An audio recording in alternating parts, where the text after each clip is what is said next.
A nossa meditação vai acontecer especificamente no versículo 6 do capítulo 8, tá? Então a gente vai ler apenas esse trecho. O versículo 6 diz assim: porque a inclinação da carne é morte, mas a inclinação do espírito é vida e paz. Então aqui nós temos a terceira característica do cristão. O cristão é uma pessoa que tem a vida governada pelo Espírito. E porque ela tem a vida governada pelo Espírito, ela está viva espiritualmente. Irmãos, espiritualmente, grave isso.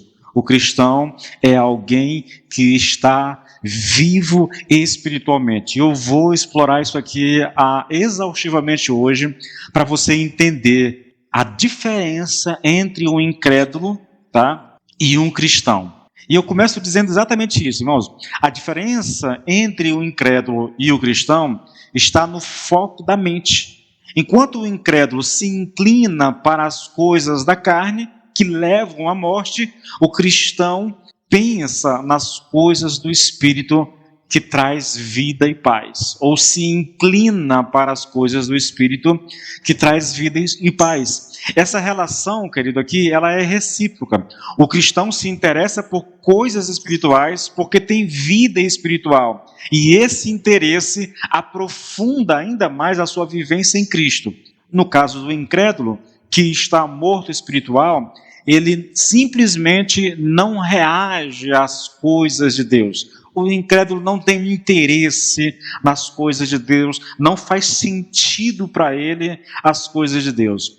Paulo aqui, irmãos, afirma que ter a inclinação espiritual, né, ou a mente do Espírito é vida, é uma evidência clara de que nós temos vida espiritual, tá? Em contraste ao cristão que tem vida espiritual, o homem natural, ele não demonstra interesse pelas coisas espirituais porque ele está espiritualmente morto. Olha que coisa interessante, irmãos. Você pode pregar ao incrédulo, tá bom? Ou incentivar ele a ler as escrituras, mas isso não causa, não produz nenhum impacto nele. E por quê? Porque ele está morto espiritualmente, incapaz de reagir à verdade de Deus. Isso aqui é dito muito claramente por Paulo, lá em 2 Coríntios, no capítulo 4, no versículo 4, quando ele diz que o diabo cegou o entendimento do incrédulo, para que a luz do evangelho de Cristo não resplandeça na mente dele. Então ele está morto espiritualmente, ele não reage. Você pode ler, você pode pregar, mas ele não reage à palavra. Não é que essa pessoa não tenha interesse, irmãos, não é isso, tá? Se você disser que se você fizer determinadas coisas, você pode prosperar financeiramente, isso interessa para ele, tá? A questão é, ele não vai reagir ao evangelho. Quando ele ouve a mensagem de salvação em Cristo, quando ele ouve falar de condenação eterna, essas coisas não fazem sentido para ele. Por quê? Porque ele está morto para essas realidades. O diabo, né, mantém ele escravo na sua mente, no seu entendimento, quanto a essas verdades. É muito interessante, irmãos. O incrédulo pode ouvir as mesmas palavras que para o cristão trazem alegria, tá? Mas no caso do incrédulo, essas palavras não tocam ele, não comovem o coração dele, não desperta nada nele. Ele permanece indiferente, ouve, mas permanece indiferente às realidades do Espírito. Prova disso são as células. A gente vem pregando o evangelho nas células, né?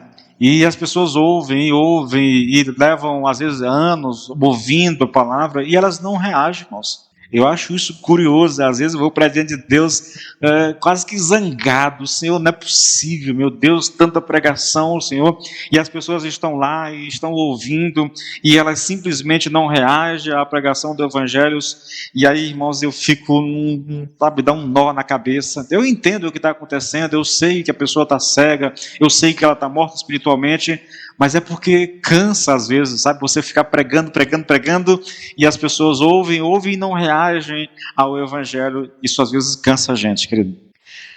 Acontece com o incrédulo. O cristão manifesta interesse pelas verdades de Deus, pela palavra, pelo evangelho, pela escritura, o incrédulo não manifesta nenhum interesse. É impressionante, irmãos. Por que acontece isso? Porque o cristão está vivo espiritualmente. Ele esteve morto, mas Deus vivificou ele. Deus trouxe vida, deu vida a ele. Efésios 2:1. Né? Vocês estavam mortos nos seus delitos e pecados, mas Deus trouxe vida. Deus trouxe vida. Queridos, vida espiritual é uma coisa que se manifesta. Onde há vida, tem que haver manifestação dela. Tá? É por isso que Paulo diz aqui, irmãos, que a inclinação para o Espírito não apenas demonstra vida, mas também a própria manifestação já é fruto dessa vida em nós. A inclinação do Espírito é vida, ou a mente do Espírito é vida. Uma pessoa que o Espírito habita dentro dela está vivo. Queridos, é muito importante que a gente entenda isso aqui. Eu posso dizer a vocês que essa ideia de que o cristão está vivo espiritualmente, entendeu? Isso move Paulo de uma forma... Eu diria a você que para compreender os capítulos 5, 6, 7, 8, você tem que entender essa verdade, porque Paulo vem trabalhando ela desde o capítulo 5, irmãos. Olha, até o final do capítulo 4, Paulo está apresentando e desenvolvendo a doutrina da justificação pela fé. Mas a partir do capítulo 5, ele começa a aplicar essa doutrina, mostrando as implicações práticas dessa doutrina, entendeu? Com relação a essa nova vida em Cristo. Olha o versículo, Romanos 5:10, irmãos. Olha o que está escrito lá. Aqui ele começa a expor essa ideia de vida em Cristo. O cristão está vivo porque ele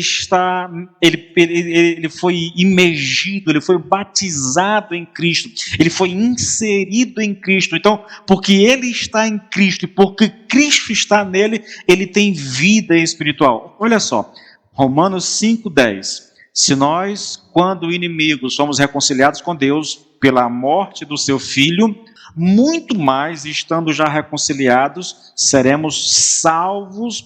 As traduções, na maior parte delas, assim, salvos pela sua vida. Sim, nós somos salvos pela vida de Cristo, mas o sentido no original não é exatamente salvo pela vida, mas é salvo em sua vida, entendeu? É na vida de Cristo que nós somos salvos. Essa é a ideia de Paulo. Ele está desenvolvendo aqui que nós temos vida de Cristo dentro de nós porque nós estamos em Cristo. Né? Na verdade, a ideia é nós fomos inseridos em Cristo e Cristo está em nós. Nós somos inseridos nele e porque nós estamos nele, nós temos a vida dele em nós. Por isso nós estamos vivos espiritualmente. Essa vida espiritual, querido, não é apenas o fundamento da nova existência do cristão, mas também o cerne da segurança e da certeza de salvação.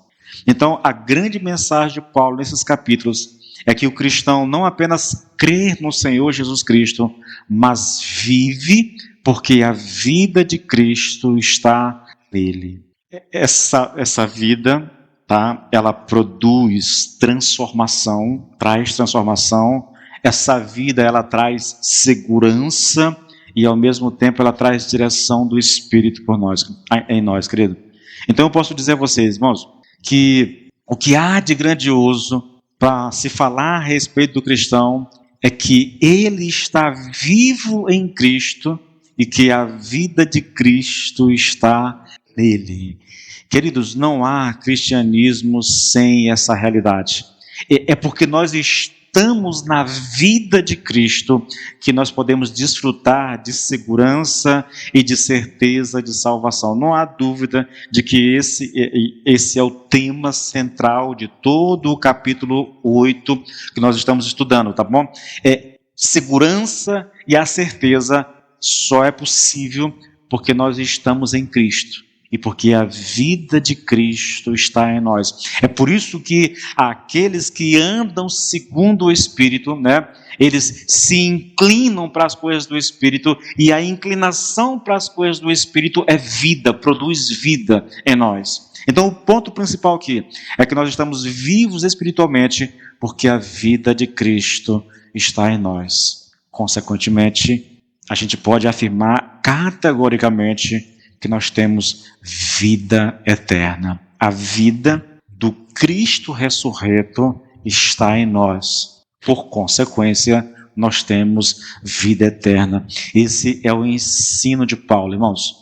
Agora eu vou tentar te provar essa realidade citando, eu vou passar rápido com os textos, mas eu quero te mostrar vários textos, e mesmo que em alguns deles isso está implícito, mas você vai observar exatamente a mesma ideia, o mesmo princípio, sendo repetido versículo após versículo. Então isso é de uma importância suprema para Paulo, porque não há cristianismo, irmãos, novamente, queridos, eu lamento profundamente, mas lamento mesmo de todo o meu coração, que o cristianismo hoje, na sua maioria, se transformou em algo assim, meio que esquizofrênico, sabe? É um negócio estranho, que as pessoas não conseguem nem mesmo definir o que é cristianismo. Para muitas pessoas, irmãos, ser crente significa frequentar uma igreja evangélica, ou às vezes apenas levantar a mão num culto, respondendo a um apelo do pastor e dizendo que quer aceitar Cristo. Irmãos, isso não é cristianismo, querido, não é. Ser cristão significa que você foi inserido em Jesus, batizado em Jesus, e por consequência, a vida de Jesus, a vida do Cristo ressurreto está em ti, tá? Isso é ser cristão. E eu quero te provar isso, irmãos. Eu quero te provar, tá bom? Primeiro, Romanos 5,12. Aparentemente o texto não tem nada a ver, mas vamos lá, olha só. Portanto, assim como por um só homem entrou o pecado no mundo, e pelo pecado a morte, assim também a morte passou a todos os homens, porque todos pecaram. Aqui no texto, irmãos, é muito fácil a gente inferir qual é a causa da nossa morte. O texto vai dizer que a causa da nossa morte é o pecado de Adão. Então eu posso afirmar que Adão nos matou por causa do seu pecado. Deixa eu te dizer uma coisa, irmãos. É por isso que eu já disse algumas vezes para algumas pessoas, né, falando de Efésios 2, a nova tradução na linguagem de hoje diz que nós estamos mortos espiritualmente por causa dos nossos pecados, mas isso não é um ensino bíblico, tá? O pecado gera morte, mas não é esse o ensino. O ensino bíblico é que nós estamos mortos por causa do pecado de Adão. É isso que esse texto diz. Assim como por um só homem entrou o pecado no mundo e pelo pecado a morte, assim também a morte passou a todos os homens, porque todos pecaram. O pecado de Adão nos traz morte, tá bom? Bom, é possível inferir aqui, querido, do contexto, tá? E aí eu falo aqui do versículo 12 até o 19, eu digo que a gente pode inferir, e eu também digo que está implícito aqui no versículo 12, tá bom? Que Cristo, assim como em Adão nós morremos, em Cristo nós recebemos vida. O contexto desse texto aqui, que vai do versículo 12 até o 19, vai nos mostrar isso. E eu vou ler isso um pouquinho mais na frente, lá no versículo 18, tá bom? Mas aqui, quando Paulo diz que em Adão todos nós morremos, ele está deixando implícito a mensagem. Assim como nós morremos em Adão, nós recebemos vida em Cristo Jesus. Agora, versículo 15. Romanos 5,15. Todavia, não é assim o dom gratuito como a ofensa, porque se pela ofensa de um só morreram muitos, muito mais a graça de Deus e o dom pela graça de um só homem, Jesus Cristo, foram abundantes sobre muitos. Veja, como foi que a graça de Deus abundou sobre muitos? A resposta é simples, irmãos. A resposta é simples. É só você olhar para o texto. O que é o oposto de morte? O oposto da morte é a vida. O texto diz: se pela ofensa de um só morreram muitos, muito mais a graça de Deus e o dom pela graça de um só Jesus foram abundantes. Novamente, nós temos a ideia, a ofensa de Adão, que no caso aqui seria o pecado de Adão, tá bom? Por meio do pecado de Adão, muitos morreram. mas pela graça de Cristo, muitos receberam vida. A ideia é vida, irmãos. O crente é alguém que tem vida espiritual. O crente é alguém que recebeu de Deus essa vida. E essa vida espiritual está no fato de que nós estamos inseridos em Jesus e, por consequência, a vida de Cristo está em nós. Tá bom? Versículo 17. Se pela ofensa de um e por meio de um só reinou a morte, muito mais os que receberam a abundância da graça e o dom da justiça reinarão em vida por meio de um só, a saber, Jesus Cristo. É a mesma ideia do versículo 15. Pela ofensa de um só reinou a morte. Do que ele está falando, irmãos? Ele está falando do pecado de Adão, tá bom? Pelo pecado de Adão reinou a morte, mas pela abundância da graça e o dom da justiça, nós recebemos de Cristo vida, tá bom? Vida, irmãos. Versículo 18. Deixa eu te dizer uma coisa. A impressão que eu tenho ao ler o versículo 12 desse capítulo 6, 5 aqui de Romanos, é que quando Paulo cita o versículo 12, ele não o cita completo, ele cita só uma parte e deixa em aberto. O versículo 18 vai fechar o pensamento de Paulo do versículo 12. Olha só. Pois assim como por uma só ofensa veio o juízo sobre todos os homens para a condenação, é o que diz o versículo 12, tá bom? Assim também, agora vem um complemento, por um só ato de justiça veio a graça sobre todos os homens para a justificação que dá vida. Agora, querido, aqui é explícito, tá? Paulo diz, por uma só ofensa veio o juízo sobre todos os homens para a condenação. Novamente, irmãos, ele está falando do pecado de Adão. Não perca isso de vista, querido. Ele está falando do pecado de Adão. Foi esse pecado de Adão, que sentenciou toda a humanidade à morte espiritual. Entretanto, Paulo também diz no mesmo versículo, por um só ato de justiça veio a graça sobre todos os homens para a justificação que dá vida. Nós sabemos aqui, querido, do que Paulo está falando. O ato de justiça aqui é uma referência ao sacrifício de Jesus na cruz, tá? É isso que ele está falando. Por causa disso, a graça de Deus se manifesta justificando pecadores e, como consequência da nossa justificação, nós recebemos vida, ou seja, nós somos feitos participantes da vida de Cristo. O cristão é alguém que tem vida espiritual. O cristão é alguém que está vivo para Deus. Ele está vivo para as coisas de Deus. Ele se importa com ela. Sua mente pensa nessas coisas, entendeu? Essas coisas lhe dizem respeito. Elas o atraem, na verdade. Diferentemente do incrédulo, que não se importa, que não tem interesse, que não reage às coisas de Deus, que é indiferente às coisas de Deus. O cristão é alguém que é atraído para as coisas de Deus. Isso aqui é uma boa forma da gente, de certa forma, avaliar a nossa espiritualidade, irmãos. Se eu estou perdendo interesse pelas coisas de Deus, pelas coisas espirituais, então isso pode ser um sinal de que a minha vida espiritual está, de alguma forma, querido, o negócio está ruim lá, entendeu? As coisas não estão fluindo como deveria estar. Tá? Então a gente precisa ter muito cuidado, muita cautela com essas coisas e discernimento, tá? Para observar a nossa própria vida espiritual. Aqui uma confissão, irmãos, eu me preocupo demais com esse negócio, sabia? Eu vivo me avaliando, irmãos, vivo me avaliando. Tenho muito temor de Deus, querido, quando eu vou para diante de Deus, quando eu leio a palavra e eu não consigo, sabe, meu coração não...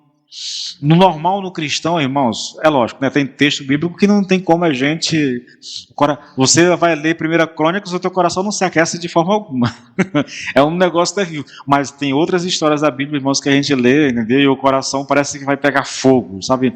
Você se emociona, você chora com o texto bíblico. Quando você vai lendo a Bíblia dia após dia e nada faz sentido para ti, você não tem interesse, está sendo um peso para você ler as Escrituras, é bom você dar uma paradinha no teu ritmo e sondar a tua própria vida, irmãos. Cuidado, tá bom, queridos? Agora, Romanos 6,4, irmãos. A ideia aqui é que o cristão está vivo espiritualmente. Ele tem vida de Deus. Ele tem interesse pelas coisas de Deus, tá bom? Romanos 6,4. Fomos, pois, sepultados com ele na morte pelo batismo, para que, como Cristo foi ressuscitado dentre os mortos pela glória do Pai, assim também andemos nós em novidade de vida. A ideia do texto e do contexto todo aqui é que o cristão é alguém que morreu, foi sepultado e ressuscitou com Cristo. Por isso ele tem uma nova vida, ou seja, ele anda em novidade de vida. Você tem vida nova, você tem vida da parte de Deus, tá? Versículo 8, irmãos, eu vou só ler alguns versículos aqui, a mesma ideia, o mesmo sentido, o mesmo contexto. Ora, se já morremos com Cristo, cremos que também com ele viveremos. Versículo 10, pois quanto a ter morrido, de uma vez para sempre morreu para o pecado, mas quanto a viver, vive para Deus. O 11, assim também vós considerai-vos mortos para o pecado, mas vivos para Deus em Cristo. O cristão é alguém que está vivo, querido, e você precisa ter essa consciência. O que nós precisamos reconhecer é exatamente isso, irmãos. Nós estamos vivos para Deus. Antes nós estávamos mortos. Agora não. Irmãos, eu preciso entender essa verdade, eu preciso me apropriar dela, eu preciso crer plenamente, querido, e viver de acordo com ela.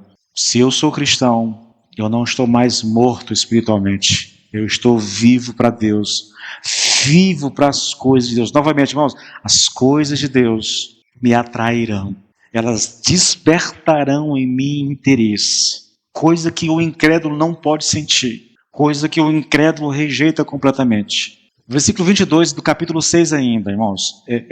Desde o capítulo 5 que eu estou mostrando para vocês como que Paulo vem tratando disso o tempo todo, falando disso o tempo todo, tá bom? Versículo 22. Agora, porém, libertados do pecado, transformados em servo de Deus, tendes o vosso fruto para a santificação e, por fim, a vida eterna.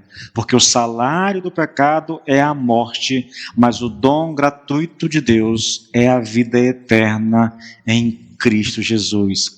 Observa que a sequência no versículo 22, libertos do pecado, feitos servos de Deus, santidade e vida eterna. Essa é a sequência, querido. Agora, não pense em nenhum momento, querido, que essas coisas são fruto do nosso esforço, do nosso trabalho. O texto é muito claro, irmãos. É um presente de Deus, é um dom de graça que Deus nos dá, tá bom? É a vida eterna em Cristo. A vida eterna nos é dada de graça. Nós não temos que fazer nada para merecê-la, nós não temos como conquistá-la com o nosso esforço ou com a nossa abnegação, nada disso, querido. A vida eterna é um dom gratuito de Deus para o crente. Agora, o capítulo 7 também trata disso no versículo 4, mas eu nem vou ler, tá bom? Eu vou pular direto para Romanos 8,2, a mesma ideia, mesmo conceito, e daqui a pouco vocês vão perceber por que isso é tão importante, tá bom? Tomara que dê tempo de ministrar tudo. Romanos 8,2, porque a lei do Espírito da vida em Cristo te livrou da lei do pecado e da morte. É o Espírito que dá vida, tá? Em Cristo.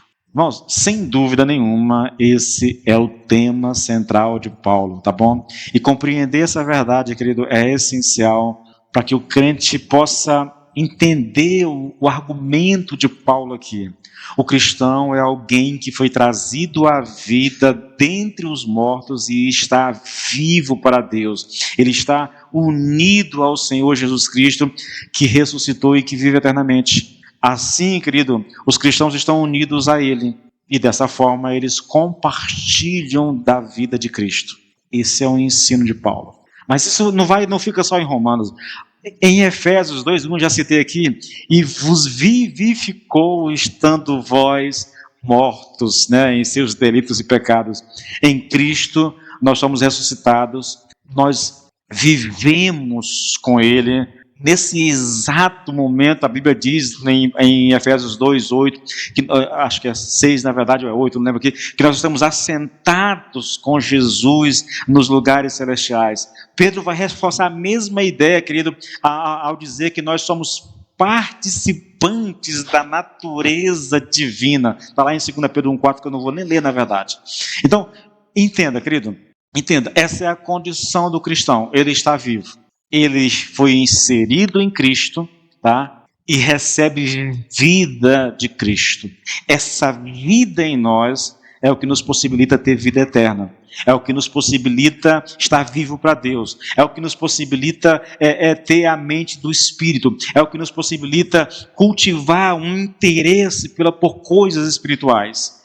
Isso é a nossa condição. Essa vida, essa nova vida, ela vem de Cristo, tá? E ela nos traz uma nova disposição, um novo poder, uma nova energia, tá? É uma vida que deve ser vivida plenamente, irmãos, plenamente. Nós estamos vivos. Agora, você quer ver uma coisa interessante? Isso é muito curioso, porque não só Paulo ou os outros apóstolos, mas o próprio Jesus, irmãos, tratou disso de maneira muito clara e exaustiva também. Irmãos, quando a gente quer descobrir o que é importante numa mensagem, a gente precisa observar aquilo que vai sendo repetido. Quando você pega o Novo Testamento como um todo, você vai perceber, querido, que essa coisa de ter vida em Cristo é algo fundamental. Você quer ver uma coisa? João capítulo 4, o versículo 13 e 14. Olha o que Jesus vai dizer aqui. Jesus respondeu, ele está falando com a mulher samaritana lá no poço, tá? Quem beber desta água voltará a ter sede, mas aquele que beber da água que eu lhe der, ele diz, nunca mais terá sede. Pelo contrário, a água que eu lhe der será nele uma fonte a jorrar para a vida eterna. Agora, o mesmo texto, numa tradução um pouquinho mais contemporânea, olha só. Então Jesus disse, quem beber desta água terá sede de novo, mas a pessoa que beber da água que eu lhe der nunca mais terá sede. Até aqui, normal. Agora observe, porque a água que eu lhe der se tornará nela uma fonte de água que dará vida eterna. Percebe? Jesus, ele é essa fonte perene, jorrando água por toda a eternidade. A vida dele está em nós e essa fonte vai jorrar. Como Cristo é eterno, irmão, como Ele ressuscitou dos mortos por toda a eternidade, e nós participamos da vida de Cristo, então essa água da vida jorrará em nós por toda a eternidade. Agora, mais um texto, que é João 5:24, e ele vai praticamente explicar, porque ele usou aqui uma terminologia muito do momento para falar o coração de uma mulher. Agora, praticamente, ele vai explicar o que ele disse aqui nesse capítulo 4, tá bom? João 5:24, olha só. Em verdade, lhes digo, quem ouve a minha palavra e crer naquele que me enviou, tem a vida eterna, não entra em juízo, mas passou da morte para a vida. Novamente, eu vou ler o mesmo texto, agora numa tradução, novamente, mais contemporânea, e ele vai trazer um pouco mais de clareza para nós. Diz assim, eu digo sinceramente que todo aquele que ouve a minha mensagem e crê em Deus, né, tem a vida eterna e jamais será condenado pelos seus pecados, mas já passou da morte para a vida.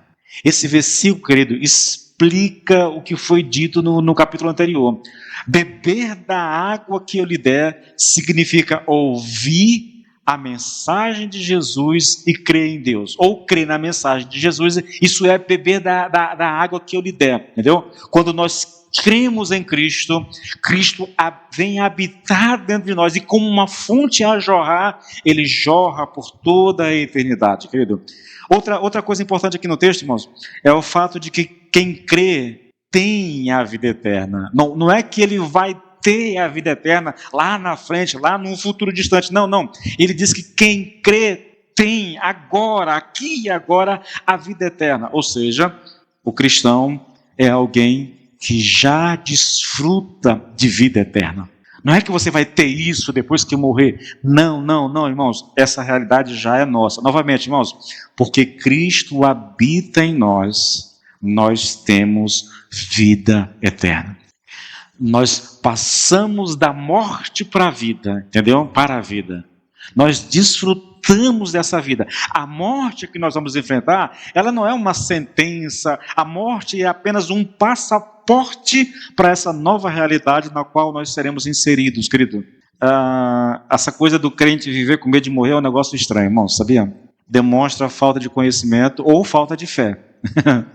Uma das duas coisas. Ou porque eu não conheço, ou porque eu não tenho fé suficiente para acreditar que a morte é só um empurrãozinho, entendeu? Para um encontro com Cristo. Eu gosto muito das palavras de Paulo, irmãos. Em Filipenses, no capítulo 1, Paulo diz que vivia um dilema. Ele queria e desejava ardentemente estar com Cristo, tá? E estar com Cristo significava, ele estava preso em Roma, aguardando a sentença de César, e no coração de Paulo, ele desejava sinceramente que a sentença de César sobre ele fosse a morte. Por quê? Porque a morte apressaria a sua ida a Cristo. Então ele diz, olha, eu desejo muito estar com Cristo, é o que meu coração mais anseia, no entanto, eu sei que eu sou mais útil com vocês do que estando com Cristo. Daí ele vive um dilema.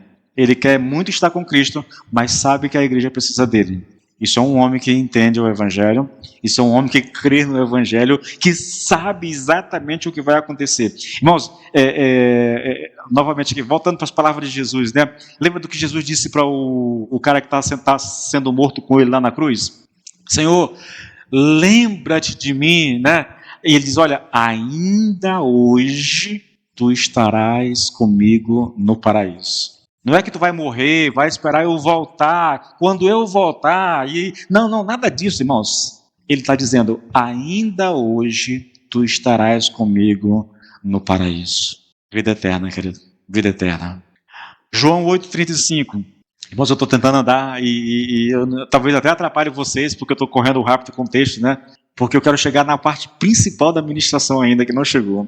João 6,35, querido, olha só. O que eu estou falando aqui? Tudo que eu estou fazendo, querido, é te mostrar que o cristão tem vida espiritual, tem vida eterna, que ele desfruta disso.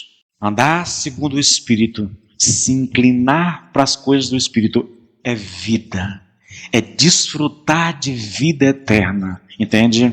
Olha só, Jesus respondeu, eu sou o pão da vida. Quem vem a mim jamais terá fome, e quem crê em mim jamais terá sede.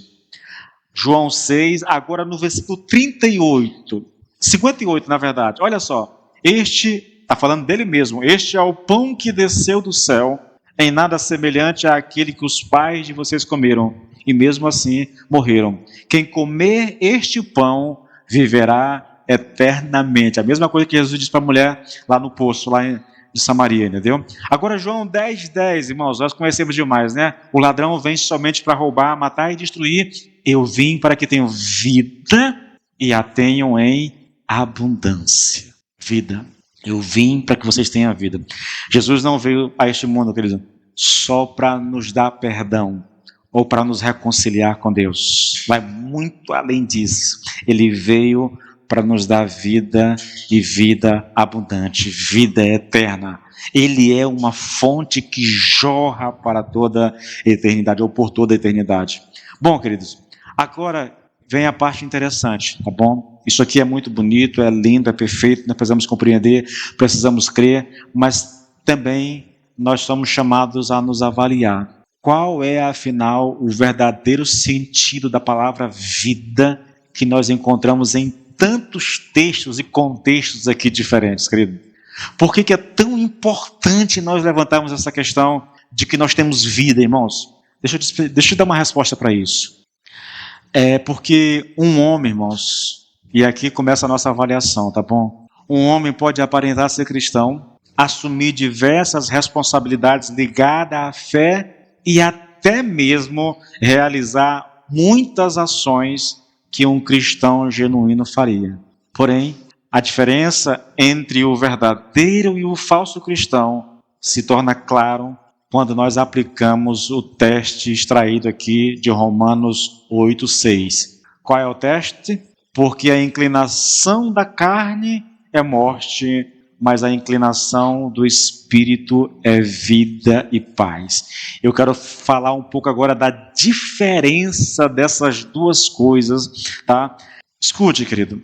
De acordo com todo o Novo Testamento, irmãos, o cristão não é mais alguém espiritualmente morto e tampouco está à beira da morte, por assim dizer. Eu não encontrei uma palavra melhor, tá?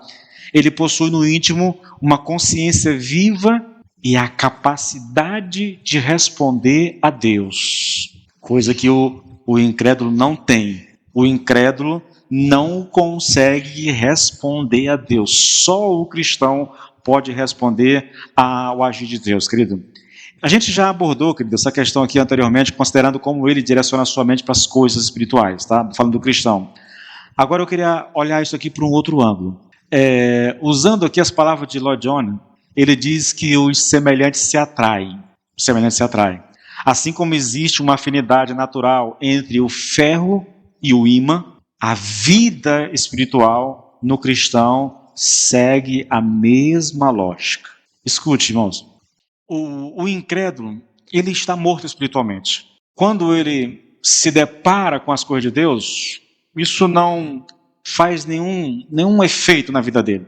Isso não o toca, na verdade, tá bom? Mas um cristão, querido, mesmo nos momentos de maior fraqueza espiritual, quando a sua condição está no nível mais baixo, sempre haverá nele evidência de vida em seu ser. Eu posso dizer que essa é a característica do verdadeiro cristão. Eu vou dar um exemplo para vocês. Eu conheci uma pessoa e essa pessoa, quando eu conheci, ela estava perdida, longe de Deus. Tinha sido crente uma época, mas estava afastado. Mas uma coisa, ele falava com tanta convicção, querido. Na época eu não entendia e eu dizia, cara, isso não é possível. Ele dizia assim, né, era um irmão de um colega meu, eu sei que um dia eu vou voltar. Eu tenho consciência de que um dia eu vou voltar. Eu sei disso. Eu reconheço que eu estou afastado, eu reconheço que eu estou longe de Deus fazendo coisas que eu não deveria fazer, mas eu sei dentro de mim que um dia eu vou voltar para Deus. Isso caracteriza, irmãos. Eu acho que na semana que vem eu vou falar um pouco sobre isso, se der tempo, né? Se eu tiver coragem de falar sobre isso, essa questão do desviado, na verdade. Porque isso é interessante para você observar uma pessoa que está afastada dos caminhos do Senhor. Eu vou repetir a vocês, irmãos. Uma pessoa que esteve na igreja e que se afastou do Senhor, e você conversa com ela e você não percebe mais no coração dela, naquilo que ela fala, nas atitudes dela, que ela tem algum temor de Deus, eu posso te dizer que aquela pessoa, ela pode ter ficado 10, 20 anos na igreja, mas ela nunca foi salva. Porque o que caracteriza uma pessoa, mesmo desviado, querido, que essa pessoa, ela tem vida de Deus, novamente, irmãos, mesmo nos momentos de maior fraqueza espiritual, quando a condição espiritual dela está lá embaixo, ainda existe evidência de vida nessa pessoa. Então, o crente está lá, está afastado do Senhor, mas você percebe na fala, você percebe nele que ainda existe o temor, que ele fala das coisas de Deus, sabe, quase como que lamentando por não conseguir. Então você percebe que essa pessoa, querido, tem vida. Porque se não tivesse vida, irmãos, ela não estava nem aí, sabe, para a sua relação com Deus, não haveria nenhum pingo de temor no seu coração. Agora, eu quero chamar a sua atenção para o capítulo, para 1 Pedro 2, versículo 2. Pedro diz assim: como crianças recém-nascidas, desejem o genuíno leite espiritual, para que por ele lhes seja dado crescimento para a salvação. Nós estamos agora avaliando a nossa vida para ver a diferença entre um cristão que tem vida espiritual e o incrédulo que está morto, tá? Esse versículo aqui, irmãos, ele trata de uma verdade importantíssima, tá bom? Ele traz uma verdade que é fundamental para a nossa vida. É porque a criança está viva, independente de quão pequena ou imatura ela seja, que ela deseja leite. Percebe? Porque está viva, independente de idade, é que ela deseja vida. O desejo pelo leite é a evidência de que ela está viva. E eu posso dizer a vocês, querido, que isso também ocorre com o cristão. Irmãos, novamente, se não há interesse nas coisas de Deus, querido, então não há vida de Deus nessa pessoa. Todo aquele que nasceu de novo, querido, sabe que há algo diferente em seu interior, mesmo que ele não consiga explicar isso claramente. Essa diferença se manifesta na distinção entre possuir algo dentro de si ou apenas carregá-lo externamente, né? O Laudiano chama isso de carregar uma espécie de acessório ou uma bolsa. Algumas pessoas têm na religião uma espécie de acessório, não é uma coisa que brota de dentro, não é uma coisa que é atraída para Deus, mas é apenas um acessório. Novamente, eu lamento profundamente que o evangelicalismo brasileiro hoje não é todo, mas a gente vai perceber isso em grande escala, querido, que as pessoas não conseguem entender o que é evangelho, não sabem o que é evangelho, elas pensam que ser crente significa frequentar uma igreja evangélica, ou dar uma oferta, ou um dízimo, ou alguma coisa dessa natureza. Elas nunca ouviram de fato o evangelho, porque boa parte das igrejas grandes que estão na mídia, nas mídias, não pregam o evangelho, tá? Irmãos, o cristão é alguém que possui vida dentro de si, e ele sabe disso. Ainda que pareça algo frágil ou em estado inicial, essa vida está presente, tá? Está presente na sua vida. Ele percebe no seu íntimo uma espécie de vitalidade que ele não tinha antes. Essa nova vida vai afetar tudo o que ele faz. Você estava longe, você não conhecia Cristo, estava vivendo a sua vida, você até ouvia uma mensagem aqui e acolá, mas não tinha interesse, não tinha nada. Irmãos, o que acontece? O que é conversão, querido? É quando um princípio de vida é colocado no cristão. A gente chama isso de regeneração. Eu tinha um princípio de vida que controlava a minha vida. A gente chama isso de carne agora, vamos chamar de carne, né?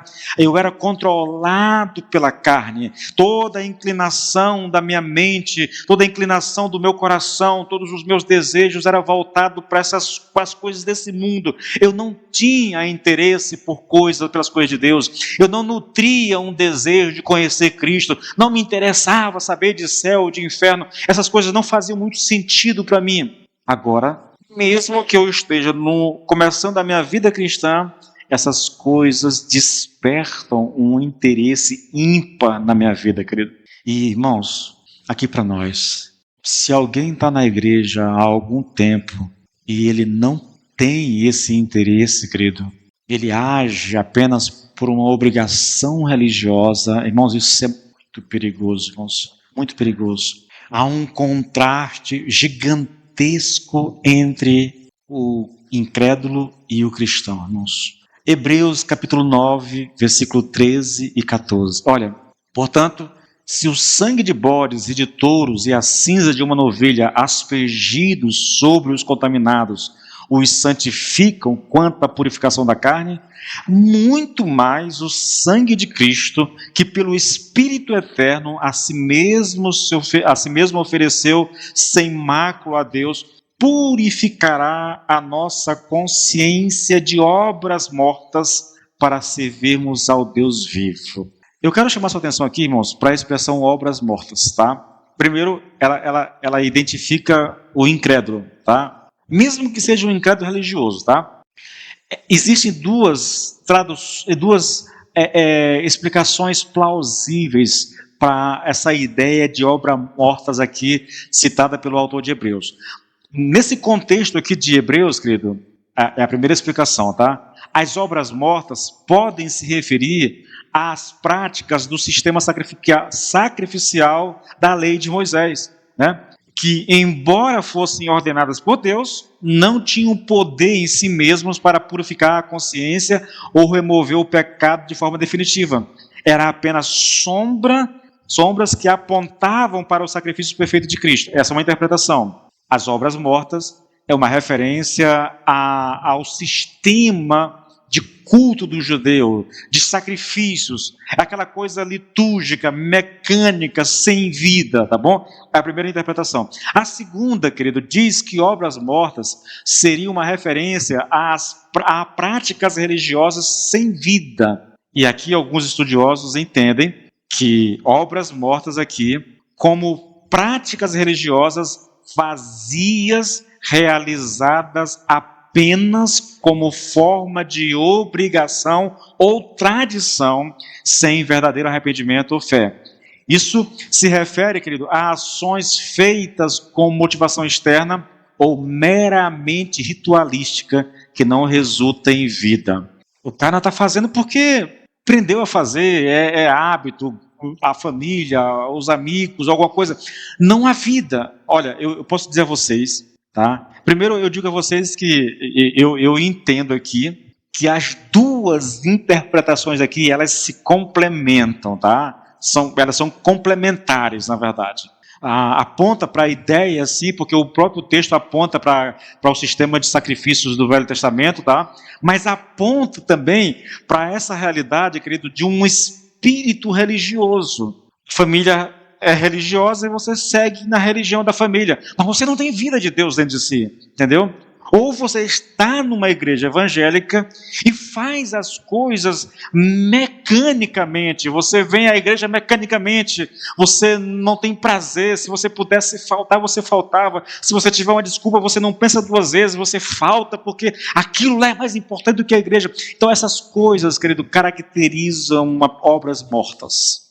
Não há vida nelas, não há vidas nelas.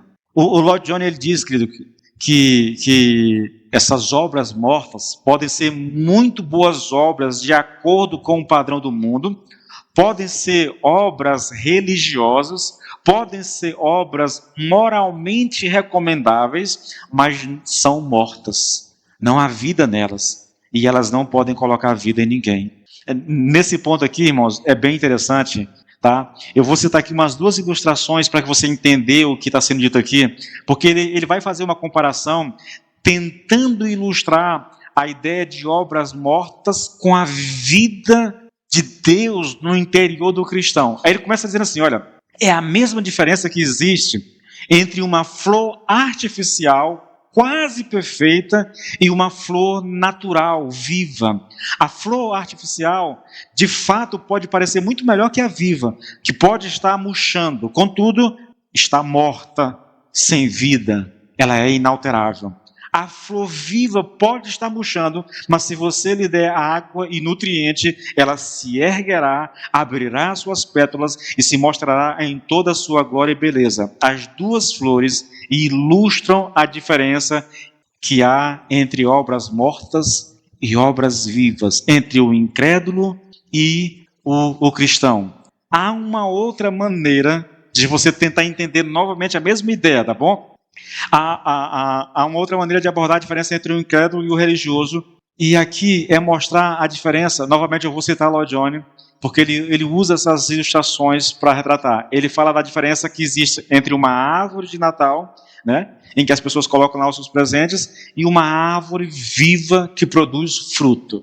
Olha só, ele diz que as pessoas têm que colocar os presentes na árvore de Natal. Ela não produz e não pode produzir coisa alguma, mas a árvore de verdade cresce e produz fruto. O fruto não lhe é colocado de fora, externamente.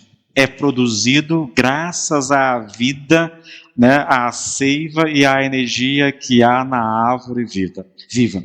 Irmãos, eu espero que você consiga entender isso aqui, querido. O cristão, e é essa a ideia aqui, o cristão não faz o que faz por mero dever. Eu sou crente e eu tenho que ir à igreja.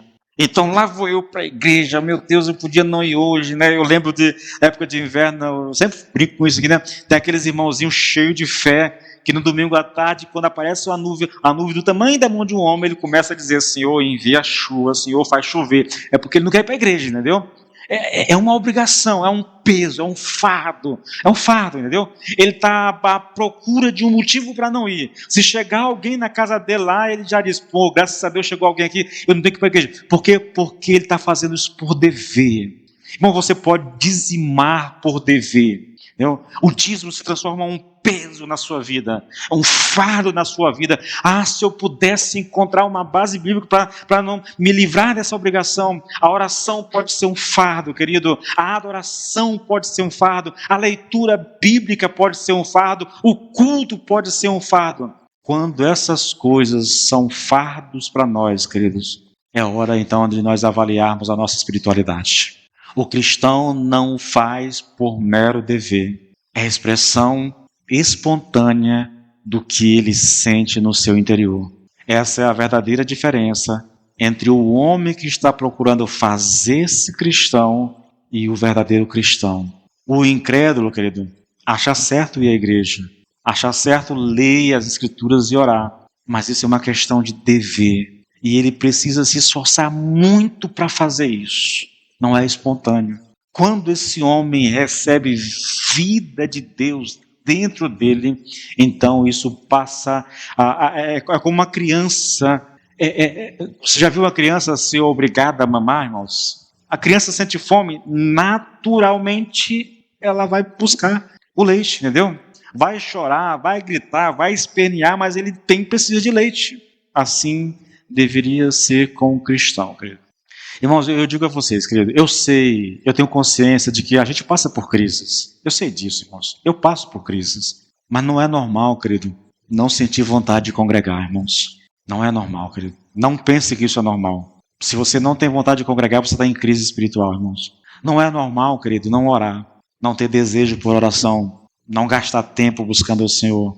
Não é normal, querido, não ler a Bíblia. Não pode ser normal, irmãos. O autor da Bíblia está dentro de nós. Como que eu posso não querer, irmãos? Entende? Eu vou caminhar aqui para o final fazendo uma pergunta e trabalhando isso. Seria possível dizer que o Senhor Jesus Cristo estava tratando da mesma questão em Mateus 7? Aí eu chamo a sua atenção para Mateus 7. O texto diz assim: acautelai-vos dos falsos profetas que vêm até vós vestidos como ovelhas. Observe a expressão, querido. Os falsos profetas vêm até vocês vestidos como ovelhas. Você olha para esses homens e diz, são ovelhas. Parecem ovelhas em todos os aspectos. Entretanto, o Senhor acrescenta e diz, mas eles vêm ele vem até vós vestido como ovelhas, mas interiormente são lobos devoradores. Que diferença, né? Externamente parecem ovelhas, mas internamente são lobos devoradores. Aí ele continua dizendo no versículo 16: por seus frutos os conhecereis. Porventura colhem-se uva dos espinheiros ou figo dos abrolhos? Assim, toda árvore boa produz bons frutos, e toda árvore má produz frutos maus. Não pode a árvore boa dar maus frutos, nem a árvore má dar bons frutos. Toda árvore que não dá bom fruto, corta-se e lança-se no fogo. Portanto, pelos seus frutos os conhecereis. Você sabe qual é o argumento central do Senhor Jesus aqui, querido? Eu posso dizer que é algo simples, mas ao mesmo tempo é algo muito profundo. O que o Senhor está dizendo é, o que está no interior de alguém, inevitavelmente vai se manifestar no exterior. É isso que ele está dizendo, irmãos. Eles vêm vestidos como ovelhas, mas são lobos. E como é que a gente vai reconhecer, Senhor, essas pessoas? Os frutos dela vão revelar quem elas são, quem ela é. Uma vida verdadeira, irmãos, não pode ser gerada por artifícios ou imitações. Se não há vida genuína dentro de uma pessoa, suas ações, por mais cuidadosas ou convincentes que pareçam, acabarão revelando sua falta de autenticidade. Isso é fato, querido, isso é fato. Você não pode fingir ser cristão o tempo todo. É possível fingir por um tempo, é possível se vestir de ovelha por algum tempo, mas os seus frutos vão revelar quem você é. É o que o Senhor está dizendo aqui. Sabe de uma coisa, irmãos? Eu, às vezes, fico assim em crise com algumas coisas. Eu olho para alguns homens que se dizem homens de Deus e eu vejo os frutos e eu me pergunto, Senhor, por que essas pessoas não percebem isso? Por que elas não entendem? Por que elas não veem esse negócio? Porque não tem jeito, irmão, você não pode se esconder por muito tempo, querido. O que há dentro de você vai se manifestar, irmãos. A boca fala daquilo que está cheio o coração, são palavras de Jesus. O que está aqui dentro vai se manifestar em algum momento da sua vida. Nós não temos como esconder isso, querido. E o cristão, querido, ele é caracterizado pela vida que há nele.